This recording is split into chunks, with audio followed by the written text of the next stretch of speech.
Olá, meus amores, como vão? Hoje nós vamos estudar as estratégias argumentativas, dando continuidade àquele texto que a gente discutiu semana passada.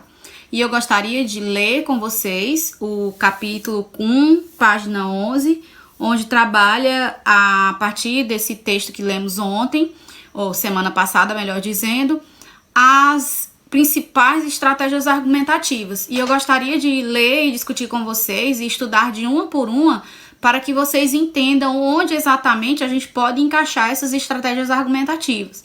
Depois dessas estratégias, que vai da página 11 até a página 12, segue o exercício de aprendizagem, que começa a página 12 e segue até a página 16, onde ele apresenta outro capítulo, que eu vou deixar para a semana que vem, que fala sobre as falhas da argumentação.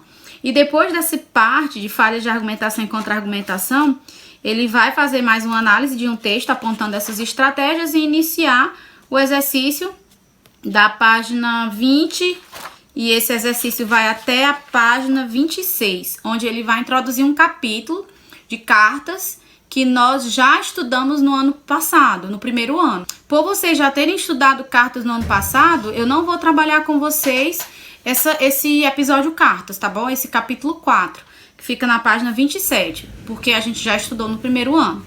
Então vamos voltar para a página 11. Após o texto sobre a beleza compensa, ele vai começar a enumerar algumas estratégias argumentativas, que vai da enumeração, exemplificação, depois ele parte para a definição, o argumento de autoridade, relação de causa e consequência, comparação, pergunta retórica e contra-argumentação. Se vocês não acharam coincidência, nós fizemos no ano passado, se eu não me engano, eu acho que foi esse ano ainda, técnicas de introdução criativa que também utilizam do mesmo princípio que foi colocado aqui. E sim, não é apenas uma coincidência, são estratégias que podem ser usadas também como argumentação. O que ele diz quando fala sobre enumeração?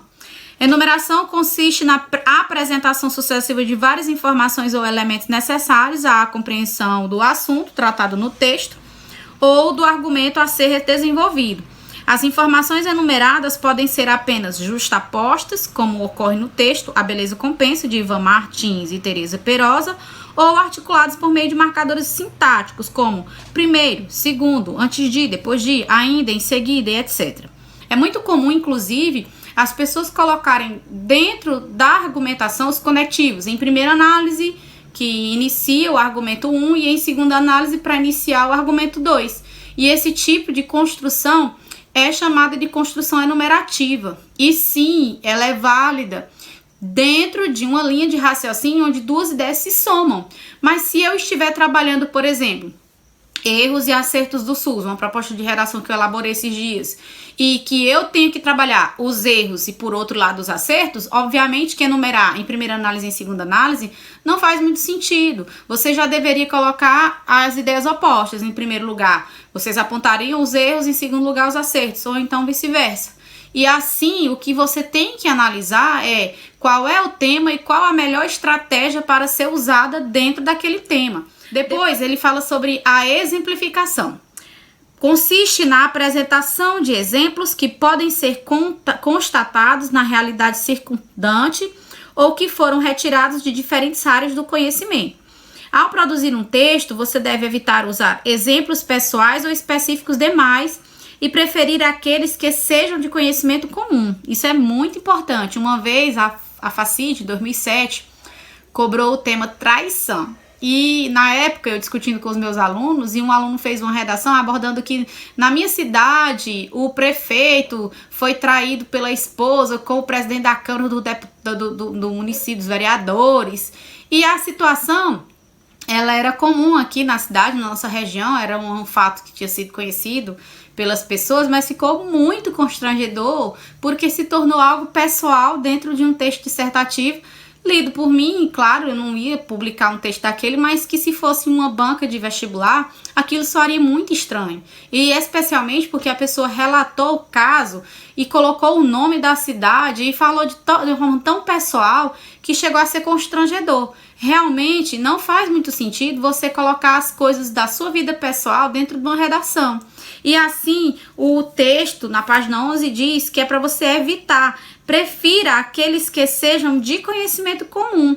Realmente é importante que, ao dar um exemplo, você utilize algo que foi notificado a nível nacional para que aquilo sirva como um hipertexto, como um link, que assim que o leitor tope com aquele trecho, ele consiga fazer uma abertura maior de significação. Eu vou dar um exemplo. Teve um caso de violência contra a mulher que foi associado ao goleiro Bruno. E esse caso teve grande repercussão nacional. E se você citar o caso do goleiro Bruno e da Elisa Samúdio dentro de um texto, o leitor vai ser levado a um ambiente, a uma situação representada por todos os jornais nacionais, a nível nacional, e aquilo ali vai trazer uma carga de convencimento maior do que você dar um exemplo que não é tão conhecido. Outro exemplo, em 2014, 4 meninas da cidade de Castelo do Piauí foram assediadas sexualmente e foram terrivelmente violentadas. Durante esse episódio, todo o Brasil se comoveu com a história dessas meninas. A revista Super Interessante trouxe uma reportagem sobre como silenciamos o estupro em 2014 para 2015, que contava a história dessas meninas em Castelo do Piauí. Embora tenha sido na nossa região piauiense, é um caso que ganhou repercussão nacional. E caso uma temática fosse sobre violência, sobre estupro, violência contra a mulher, e se cita o caso de Castelo do Piauí, ele tem uma representação muito grande. Então, se você exemplifica com algo que tem uma carga de representatividade muito maior do que simplesmente um exemplo mais próximo ou pessoal ou não conhecido, ele não tem esse valor. Veja só o exemplo de Fabiane Maria de Jesus, que foi aquela mulher que foi espancada até a morte por ser confundida com a sequestradora de crianças. E aquele caso, ele ganhou tanta repercussão que, se por acaso a temática foi em cima da justiça com as próprias mãos e o caso de Fabiane Maria de Jesus for citado como exemplo, ele vai ganhar, o seu texto vai ganhar uma carga de significação muito grande, porque todo mundo conhece a história de Fabiane Maria de Jesus. E assim sucessivamente.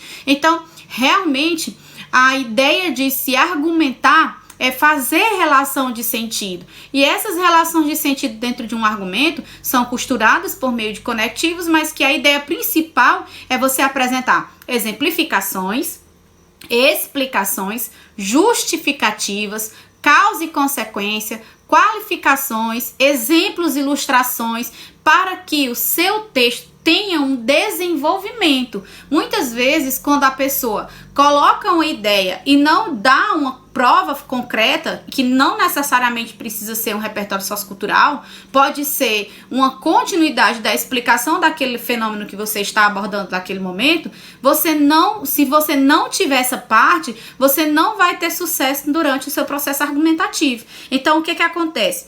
Essa ideia de exemplificar é uma excelente estratégia que você com certeza deve focar. Com certeza, um dos argumentos seria muito importante que você usasse essa técnica. Na próxima técnica, usaremos o conceito de definir, conceituar.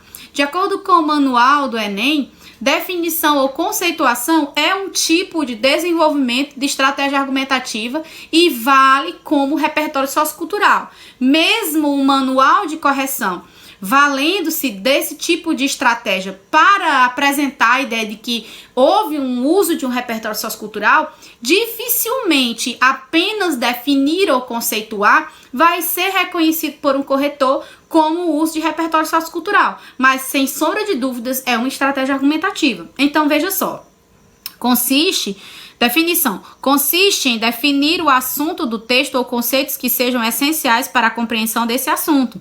As definições podem advir das mais diversas áreas do conhecimento e ter como fontes enciclopédias, dicionários, entre outros. Para inserir definições no texto, é possível usar marcadores sintáticos como isto é, ou seja, haja vista, considera-se, denomina-se, do ponto de vista e etc.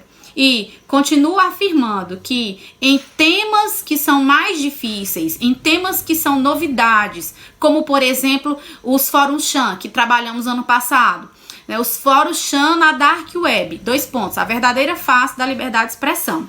E essa prova de redação que eu elaborei especialmente para vocês envolvia um termo, fóruns Chan, que são termos desconhecidos pela maioria da população. Embora associado ao fenômeno de Suzano, que aconteceu no ano passado, exatamente no início do ano passado, a expressão Fórum Chan é desconhecida. Dark Web, Deep Web, Fórum Chans são expressões que poderiam, que deveriam até ser conceituadas durante a redação, para que contextualize o seu leitor, para que o seu leitor possa processar a informação que você determinou naquele momento. Então, desse modo, entende-se que definição, embora o INEP reconheça como uso de repertório sociocultural, eu acredito que muitos corretores não enxerguem isso como repertório, mas sem sombra de dúvidas é necessário.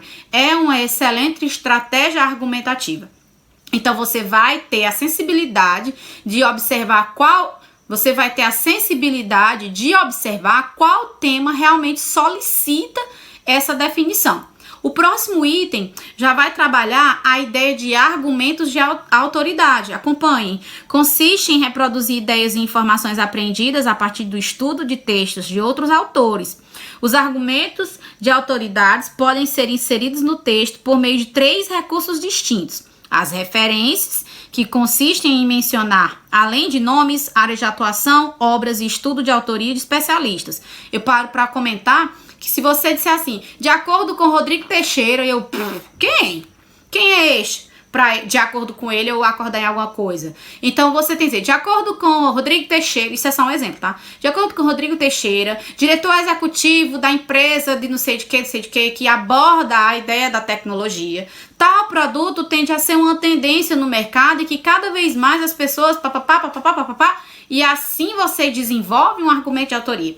Você tem que dar referência, a apresentar qual é o que fulano representa. Sim, quem é fulano? Fulano é diretor executivo de não sei de quê. Fulano é secretário-geral da Organização das Nações Unidas. Fulano é o secretário-geral dos Direitos Humanos ou da Associação dos Direitos Humanos da ONU e ele representa tal. Você precisa me dizer quem é fulano. Quando você vai usar um argumento de autoridade, utilize o nome de fulano e me diga quem é ele. Até mesmo os filósofos que são conhecidos, as pessoas costumam dizer, de acordo com Zygmunt Bauman, filósofo, sociólogo, sei lá, polonês, é filósofo mesmo, né? Sociólogo, filósofo polonês, eles colocam a referência de quem é Zygmunt Bauman, embora seja uma pessoa pública extremamente conhecida. Então, é importante que você entenda que nem todo mundo conhece fulaninho que você está citando. E claro que você não... Eu já li na redação alguém dizendo, de acordo com Ronaldo, professor de História do IMH, eu vi isso na redação de vocês, não sei do 2º ano, mas eu vi isso. E não é desmerecendo Ronaldo, professor de História do IMH, mas é interessante que você utilize uma figura pública que tenha uma representação, cargo significativo, que seja autoridade no assunto. E ainda diz o Enem, desde que conhecida. Ele diz isso, a autoridade desde que conhecida. Então é importante que você demonstre o conhecimento de alguém que é reconhecido por aquela atuação. E, continuando, as citações diretas, que consistem em transcrever literalmente, entre aspas, trechos de obras ou de estudos de autoria de especialistas ou ainda de depoimentos concedidos por eles. Antes de ler o próximo, eu queria dizer a vocês que muitas vezes, exatamente agora por vocês terem a opção de produzirem a redação em casa, eu percebo que vocês pesquisam para fazer a minha redação simplesmente porque é impossível, de seu conhecimento natural, você citar 3, 4 linhas de uma fala exatamente, literalmente igual à fala oficial, usando aspas, sem parafrasear alguém que você tenha lido por aí afora. Ou seja, quando você transcreve a fala de um especialista no assunto, usando aspas, 3, 4 linhas fiéis à fala do autor, cuja qual você não conhecia por conhecimento próprio, salvo a ideia de se pesquisar para fazer uma redação específica, eu percebo que você está copiando a internet. E não é interessante. Eu acho legal quando eu passo um trabalho para vocês, eu passo uma redação em cima de uma temática educação financeira, por exemplo, que vocês vão até a internet e pesquisem. Eu acho válido, porque eu acredito que aquilo possa cair no Enem. E se você tiver feito uma pesquisa e tiver aprendido, maravilhoso! A ideia é se discutir um tema para se cair no Enem e nós termos estudado. Mas não adianta você fazer uma transcrição de uma fala de uma autoridade, sendo que aquela fala não vai ficar em sua cabeça. O que adianta? Para poder mostrar para mim o quê? Porque eu percebo que você copiou. Então, cuidado com a ideia de transcrever uma fala direta, porque é quase impossível você sair por aí decorando a fala dos livros, dos personagens, dos filósofos. A gente mal consegue parafrasear. Agora existem frases extremamente difundidas, porque viraram até um clichê, como de acordo com Immanuel Kant, o homem é aquilo que a educação faz dele. Ou então, de acordo com o Thomas Hobbes, o homem é o lobo do homem. Aí se você realmente copia frases que são batidíssimas, obviamente que eu entendo que são transcrições literais, que necessitam de aspas, mas que de fato, cadê a criatividade nisso, né? Mas não importa. Criatividade, na verdade, não importa quando o critério de análise é o uso do repertório sociocultural. Mas voltando para cá, citações indiretas, que consistem em parafrasear as ideias de especialistas, ou seja, reproduzi-las com palavras diferentes sem alterar-lhes o conteúdo. As citações podem ser inseridas nos textos por meio de marcadores sintáticos como segundo fulano, de acordo com fulano, para Beltrano, conforme cicrano. Ah, interessante também que vocês colocam assim. No filme,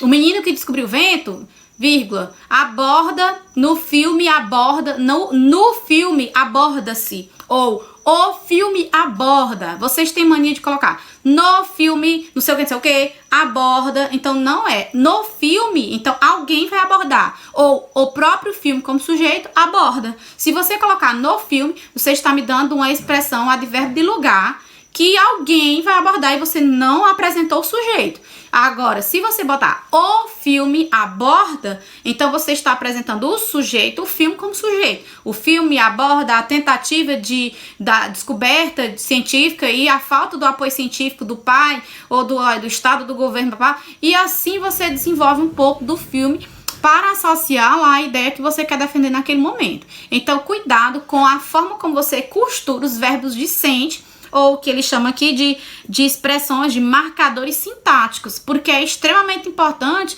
que você utilize os marcadores sintáticos corretos. Então, próximo item é relação de causa e consequência. Eu acredito que esse é um dos itens mais utilizados como estratégia argumentativa, inclusive para a elaboração de seu ponto de vista, de sua tese.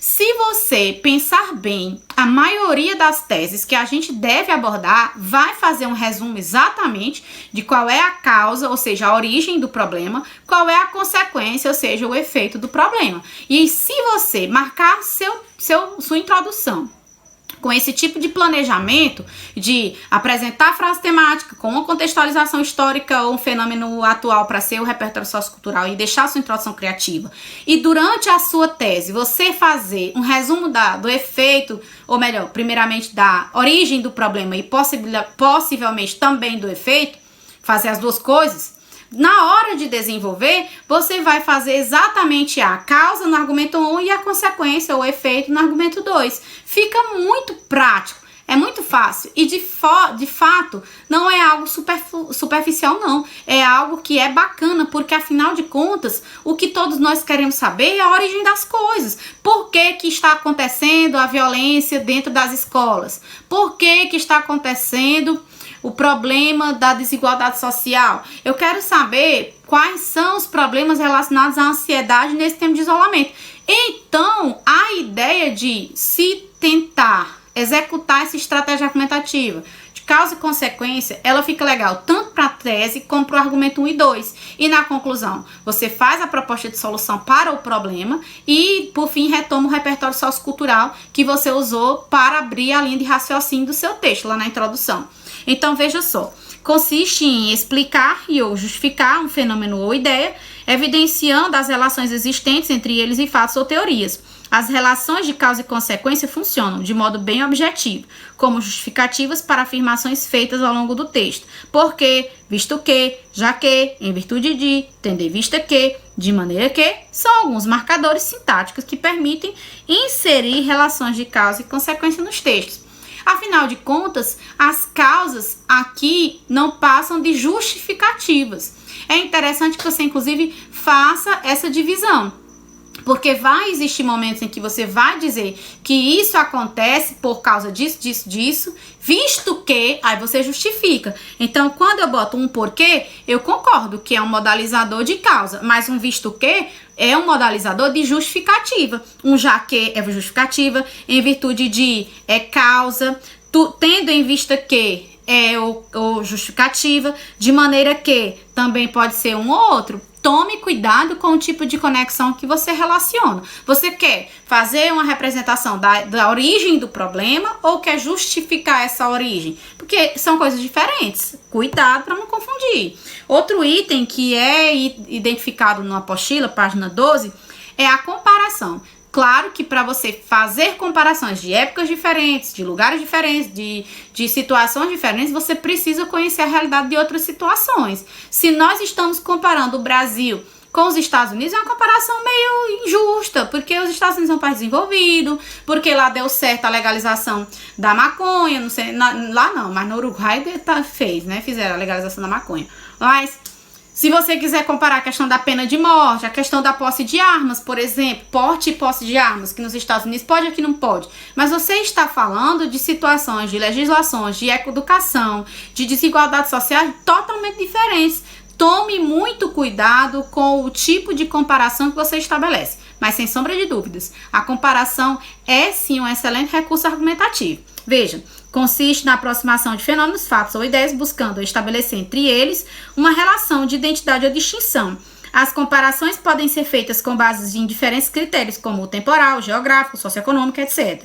Podem ser inseridos nos textos por meio de expressões como da mesma forma, tal como, assim como, ao contrário, em contraste, antigamente, hoje, em países ricos, em países pobres, na cidade, no campo, etc. Muito bom, viu? Esses marcadores argumentativos, justamente com a ideia de se apresentar o que você quer. Professora, então eu não posso comparar o Brasil com os Estados Unidos?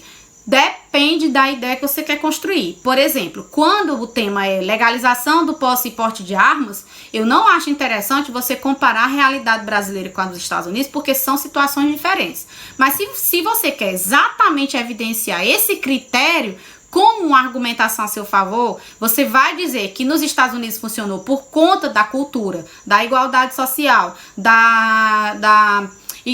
dos critérios de legislação do país. E que aqui no Brasil, por ser realidade diferente, por ter uma cultura educacional diferente, pela legislação atual brasileira, não vai dar certo. Aí você fez uma comparação que fez sentido. Então, muito cuidado com a ideia de comparação, certo? Você precisa ser certeiro na comparação e para isso você precisa dominar bem a realidade de países semelhantes ou até mesmo muito opostos para servir de comparação, ok? Outra ideia também é a pergunta retórica, que é um tipo de estratégia que eu particularmente não gosto.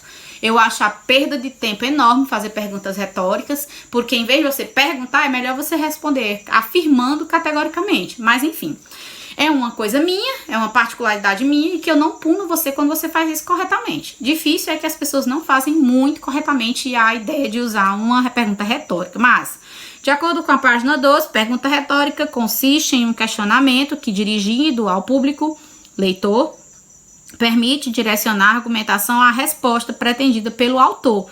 Trata-se, portanto, de uma questão cuja resposta pode ser inferida a partir de informações e de argumentos já apresentados.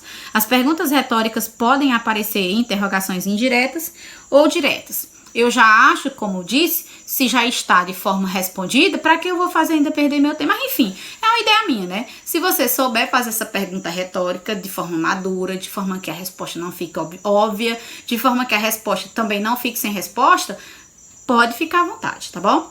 Bem, para finalizar, ele trabalha o critério de contra-argumentação, que é um recurso argumentativo muito presente nos textos do tipo dicotômicos, aqueles que são a favor ou contra, que eu gostaria de trabalhar numa próxima aula, mediante a ideia de que não existem temas do Enem que cobram textos do tipo a favor ou contra, dicotômicos ou de ideias opostas, visto que o Enem exige uma problematização de algo social que deve ser discutido e especialmente solucionado. E que quando eu estou trabalhando um tema dicotômico a favor ou contra, não tem como eu dar uma solução para um problema. A ideia é fazer um resumo do ponto de vista, de forma dedutiva ou de forma indutiva. Mas eu preciso desenvolver a minha ideia diferente do que o Enem cobra. Então eu gostaria de deixar a contra-argumentação para uma próxima aula, tá bom? Bem, meninos, eu quero a resposta da página 12, exercício de aprendizado, de aprendizagem. Ele vai começar com um tema, discutindo aqui uma proposta de redação. Depois da proposta, que fica a seu critério, ele vai começar a trabalhar questões específicas. 3, 4, 5, 6, 7. Eu gostaria que vocês mandassem para mim no meu WhatsApp, para a gente discutir, se for de seu interesse.